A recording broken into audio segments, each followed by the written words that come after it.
Good morning, Pascack Valley, and welcome to our debut episode of Pvtv News. I'm Ben Backrack. And I'm Stephanie Perini, and here are this week's top stories. Attention all runners. There will be a brief winter track meeting after school in room 131 on November 6th. If you can't attend, please see Judilla or Mert. Did you know next week is National French Week? Here's Mark Picnic with more. During National French Week, students take part in honoring the language they are learning with multiple activities and challenges from their teachers. National French Week is recognized throughout the United States and Canada, celebrating French language and culture. Many teachers, many schools throughout the United States do certain things to celebrate the language. We're making crêpes tomorrow. We're having a Twitter challenge. We're having a digital poster contest, just to recognize the importance of French in the world. Tomorrow, the big thing is making crêpes. We're going to be doing that during lunch at Valley in the foods room. So that's always a lot of fun. Part of the Twitter challenge, every day they respond to a question about the importance of French to them as students, how French has been useful and will be useful in their life, in their career. National French Week sure does sound like fun with all the activities that they do, which include making crêpes and online challenges for students. It feels like it gets better and better every year. Starting the first full week of November, the National Honor Society will be accepting food and monetary donations for our National Thanksgiving Food Drive. Their goal, as always, is to collect enough food for 12 full Thanksgiving dinners that we will donate to families in town each year. Donation boxes can be found in the main lobby, the mailroom, and room 227 starting on Monday, November 6th. And now here's a look at this weekend's weather. Hey guys, so today, Friday, it is going to be 71, partly cloudy with a low of 41. And let's take a look at the weekend. So on Saturday, we have 58 degrees as a high and 49 as a low. It's going to be partly cloudy. And on Sunday, there are a chance of rain with a high of 64 and a low of 59. Back to you two at the studio. Are you looking for part-time employment to earn some extra cash? Stop by the guidance department where many jobs are currently posted for you to inquire about. The theater department is currently in production of this year's fall play, Crush, which will debut Thursday, November 17th at 7 p.m. Here is a sneak preview. Over the past few weeks, PV Theater has been hard at work on the fall play, Crush, a rom-com sci-fi that takes place in Pincushion, California. People should come see Crush because it is an amazing experience. We got a lot of professionals working on it. We got a lot of great actors, a lot of good people. The stage crew, everyone involved in the show does a lot of hard work on it, and I'd say it's very worth the watch. My character is Bark Mellon, who is a 16-year-old high schooler who had some mental issues from Rosemead, which is a mental hospital he was at previously.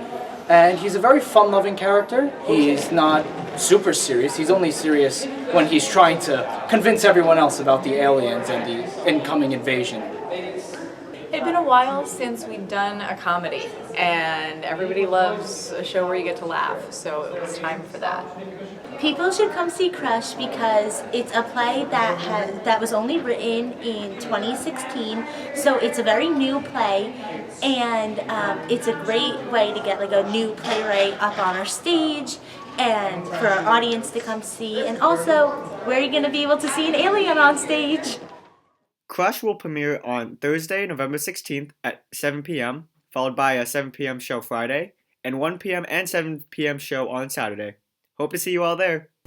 The following schools will be visiting PV next week: Seton Hall University, the University of Alabama, and St. John's University on Monday.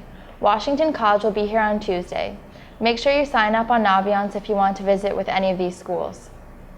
This past Monday, PV Choir sponsored its annual Halloween Talent Night. Here's Zach Panna with the full recap of the exciting event. Hey guys, Zachary here. We're here at Talent Night, and what a night it was. So many talented people and performances going on. The best way to talk about it is listening to the people herself. Let's go to some of the interviews. What made you want to MC for the Talent Night? Well, last year I auditioned as a stand-up comedian, just figuring why not. And then Mr. Farr came to me and said, hey, you're pretty funny, why don't you write a couple jokes for the MC to perform? I said, okay. I wrote a few more, then she just offered me the job, and I just love it. Where do you get the ideas for your comedy acts? A lot of it is based on just random things I find in my closet. You probably notice I do a lot of costume changes and jokes based on props. So a lot of it's just looking at what I have around me for inspiration. Like, I normally have a Sherlock Holmes hat at home, so I wrote a joke in about that. And a lot of times I'll look through all the performances and I'll Google like the songs they're singing, try to find out some information on it, and then just see what comes to mind as I'm watching this. Why did you decide to do a Halloween theme talent night every year? That's actually a cool question because we started it about 3 years ago, and we were talking to my choir board, and we said, listen, we're doing it around the Halloween time. Why don't we have a theme? Because that will be a lot more appealing to the students. And then when we realized that is kind of cool to have something, then we just thought, hey, we can also add the costumes because the students are not allowed to wear their costumes to school. So this could be a really cool event. And our first Halloween talent night was also basket raffles, and people were just wearing this crazy group costume. So it just turned out to be such a huge success that we decided to continue doing it. How have the acts evolved over the years? Have you noticed the changes and the improvements that the students have been doing? Well, I've seen a lot of improvement in the acts and what the students come up with. They are so creative. Well, we have a great, talented group in Pascack Valley. But what happened is that they realized that the expectations were high, and that huge crowds were coming to those talent nights. And then they realized that they have to come prepared, but then they also are expected to improve after the auditions while we're getting ready for the event. So we had auditions, we have rehearsals, we work with the students one by one, but we also added acts that are dance and comic acts. We have stand-up comedy. We also have really cool MCs, and now they're writing the scripts. And before that, it was me literally just handing out, hey, can you introduce the act? Can you do this? But now the students just take over, and it's just amazing.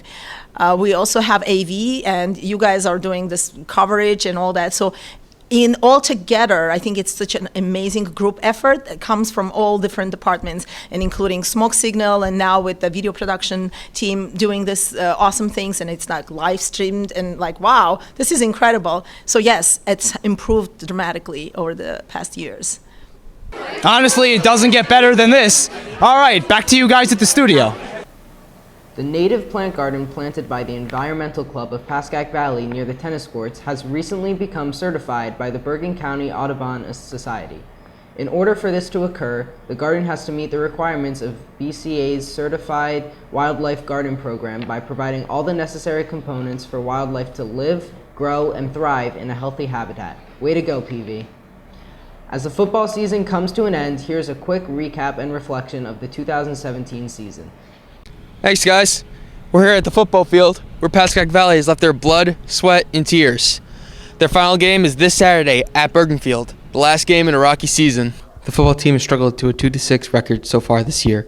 Their 2 wins have come against Nutley and Ridgefield Park at home. Well, since the beginning of the season, I think our the entire team has gotten better through each game. We've played some pretty good teams over the past 8 games. Teams that have given us a challenge both defensively and offensively. Everybody at all 3 levels, as far as the sophomores, juniors, and seniors, have improved. Some of Valley's best players this year include sophomore Jake Williams and senior Greg Zoll, both running backs. As of October 20th, Zoll is first on the team in yards with 4.34 and has 4 touchdowns. It's been a lot of fun. Our record isn't the best, but we've also played some of the toughest. We've played one of the toughest schedules in the state. And, we definitely gain a lot from playing hard teams and being in those tough games, because it's a lot better than just beating up on opponents that we're a lot better than. Despite the many flaws the team has had this year, there have been plenty of positives. The team came within 1 point of beating a stacked Riverdale team in the first game of the season. Coach Cusimano's second season as head coach was an improvement over the first, and lots of talented young players will be back for next season. The only positives seem to be going into this game at 2 p.m. Back to you, Ben, Steph. Tuesday, PV celebrated Halloween. Here's Mark Iacobelli on how seniors and faculty celebrated the spooky holiday. This Tuesday, October 31st, the PV seniors celebrated Halloween in spectacular fashion. Many dressed up and were more than happy to talk to us about their costumes. What is your costume, and tell us everything about it? All right, so my costume is the original RX-78 Gundam from 1979's Mobile Suit Gundam. It's in It's an anime, and so I just kind of found it, and it's basically taken over my life and my bank account. Some students gave their costumes a lot of time and effort. How long did it take you to make the costume? I started getting like supplies and stuff in September, and so I kind of started then, but I really started in October. I want to say probably maybe 4-ish hours every other day. Although some did not. How long did it take you guys to come up with your costumes? About as long as it took for you to gel your hair. It doesn't take me very long. This morning, figured it out, kind of whatever was in my closet. Here's some of the most interesting costumes we found while interviewing the senior class. So what is your costume and why did you choose it? I'm FIERI, and I can take you to Flavortown. I'm Kyle, and I'm a minion because I really like all the Despicable Me's, and I always feel like a minion. I am Regina George after she gets hit by a bus in Mean Girls. So you dressed up as a police officer this Halloween. Tell us about that. Yeah, I mean, I got it on sale and it looks pretty authentic, right? Yes, it does. Thank you very much. Well, that's it for this week. Thanks for joining us on our first show. Make sure you tune in every 2 weeks for an all-new episode of Pvtv. I'm Ben Backrack. And I'm Stephanie Perini, and have a great weekend.